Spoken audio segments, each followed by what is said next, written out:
So in this video, we are going to talk about empathy maps and why are they important in UX design. So first things first, let's talk why do we need to learn about empathy map. So the thing is, while designing a product, we need to think like our consumer. Like how will he take our product and how will he use the product, and like how will he experience the product as a whole. So that should be our first goal. So the empathy map will help us do this process. Now let's look into how do we design an empathy map and how will we work on an empathy map. So the first thing, user research. User research is the main key point while designing an empathy map. We need to first consider who our end users are. There are two types of users, end user and the user. Users are the person who use the product, and end user are the users who we intentionally design the product for. For example, uh, consider ourselves as a movie producers. We create an animated child movie. Our end users are children who are from maybe 5 to 10 years old. But not only our end users, which are the kids, will come to the movie, but also their family members or their relatives will also come to the movie, right? So those are our users, but our main intention of creating the product is our kids. So before creating an empathy map, finalizing our end user and deciding who our persona is very important. So the first thing, user research. User research is a very important step while designing an empathy map. So the next thing, ranking our product. In order to be the best product, we need to think, as I've said earlier, we need to think in the perspective of user. If we consider the user-centric design, which we have discussed earlier, like thinking like a user, we will be able to rank our product as number one. That's what this slide says. And this is how an empathy map looks like. An empathy map can look different types, like it's not limited that this should look like this, but the typical empathy map looks like this. Now, what is empathy? Empathy is identifying yourself feeling the same thing as the other person is feeling, just to understand what he is going through and what is he feeling. That's what empathy means. There's other term called as sympathy. These two terms will be confused easily, but the difference between empathy and sympathy is, sympathy is just showing concern. Like if he's going through something, then just showing concern, like, oh, that's so bad for you. That is what sympathy is. But on the other side, empathy means you are feeling the same thing that the other person is feeling, like understanding him and what is he thinking, and how do we how do I get him out of this situation. That's what empathy means.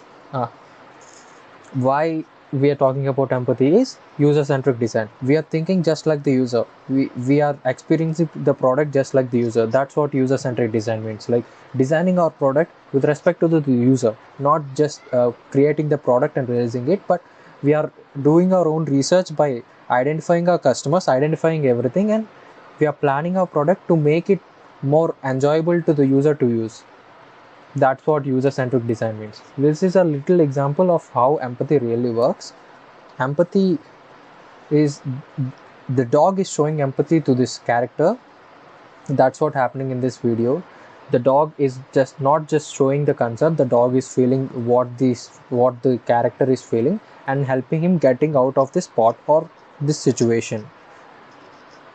And that is what empathy means. As I said earlier, user-centric design is the most important, but how do we document it, how do we store it? That's when empathy map comes into play. Empathy map is just a data visualization tool which helps us to identify the why factor. What is why factor? Like, why are we creating this product? Why are we putting this in this way? Why are we doing it? Why don't we do it in that way? If we do it in this way, then the user would be more helpful. That questions are solved by this data visualization tool, the why factor, as I was telling earlier. And the first quadrant says, what does the first quadrant says is the data which we collected from interviews or something when the user is talking about our product. That's what says does. Like, we write what does the user say about our product in the says quadrant. I will show how do we create an empathy map later in this video. I'm explaining the theoretical part now. The says quadrant is done, and let's just go to the next quadrant, things. What does the things quadrant do? what does the user think when he's buying a product, or when he is about to buy a product, or about what does he think about our product will be written here. And the next quadrant, does, what does the user do, like will he buy our product, or will he choose for other alternatives, what does the user actually do is written in this coordinate does. The next one is feels.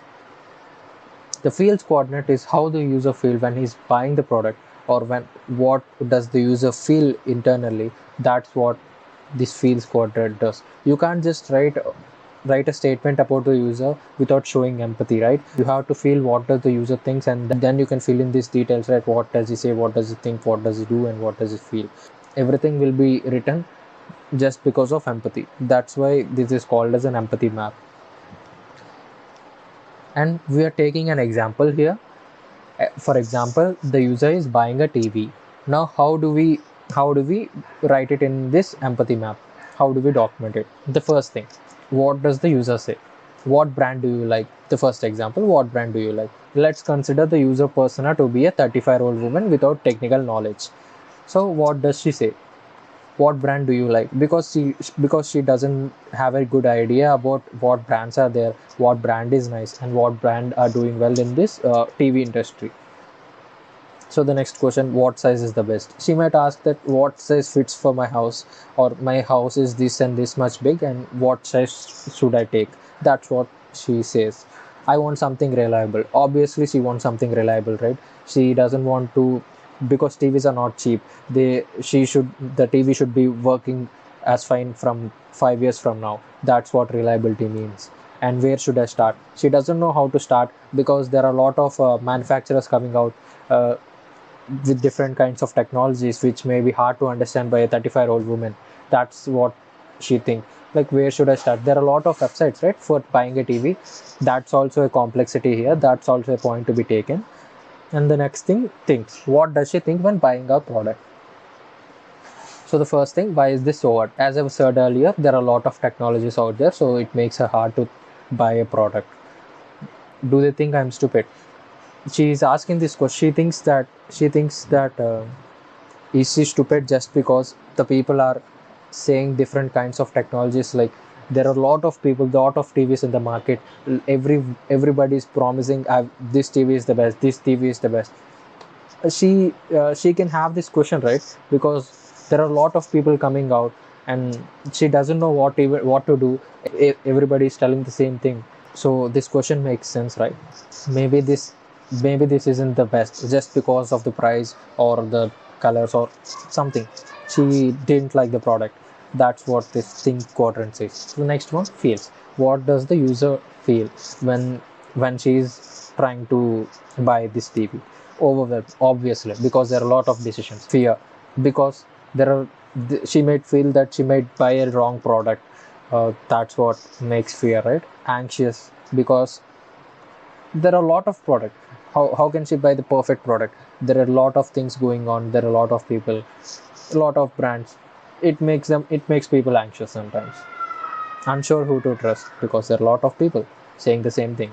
And the dust quadrant, the last, she checks out different websites. She might list out pros and cons. She might do her own research. She might ask her friends, postpone big decisions and make small decisions. She's obviously doing her own research here. That's the end of our presentation. Now let's just look how do we create a empathy map. So I'm using a tool here which is called as Miro. This is the dashboard, which is the starting point to create this empathy map. There are a lot of different templates here, but we're not going to look into everything. Let's just focus on empathy map. There is also customer journey map which we can create from this application, but we're not going to talk about customer journey map here. But this is a very important concept in UX design. So let's see how do we create an empathy map. We create a new board, click on shared board. Let's just search for empathy map. Here it is, empathy map. We can click on use template, and then we are good to go. This is an empathy map. As I've told earlier, there are a lot of versions of empathy map, but the most common is think, feel, see, says and do. But in this empathy map, they combine think and feel. They made see as a component here, and they combined says and does, and they also included here. And again they added two things, pain and gain. I will be talking about that later. Let's just fill this up. So things and fields. Imagine we are a mobile company and we are creating a new mobile. So let's just fill out an empathy map for our condition or this case. So the first thing, things and fields. What does the user think? For our end user, the persona is a 18-year-old boy or a teenager who is trying to buy a new mobile phone. What does he feel? Overwhelmed. The first thing, overwhelmed, because the mobile industry is not so easy to handle. There are a lot of mobile phones in the tech industry, so it's not an easy thing to buy a new mobile. So that's what think and feels. There are a lot of things that go into think and feel, but let's just be simple here. What does he see? He sees a lot of advertisements, from lot of different brands. What does he do? He lists out pros and cons, similar to what we have done for the previous thing. What does he hear? He hear good reviews or bad reviews from the YouTube community, or from his friends, or from his family members, or someone. So the pain and gain. What do you mean by the pain and gain? What is the pain that the end user is having when he's trying to buy a product, and what is the gain that we are promising for him? What is the gain? For example, we are a budget friendly gaming device. What does he gain? He gains very amazing tech specs for budget amount of price, for the least amount of price possible. That's his gain. What is his pain? Maybe buying a mobile is not a small thing. It requires a lot of research, so that might be his pain. So that is how you create an empathy map. You can use this share button here. You can save it as an image or a PDF, or this is this is an application where you can work with your team members. That's really great. So you can share this with your, you can give it a name and share this link with your team members, and your team members can access it simultaneously. Like you can invite them to this board, people can edit and access to this board. Like you can work it as a team. That's it for this video, and thank you for watching.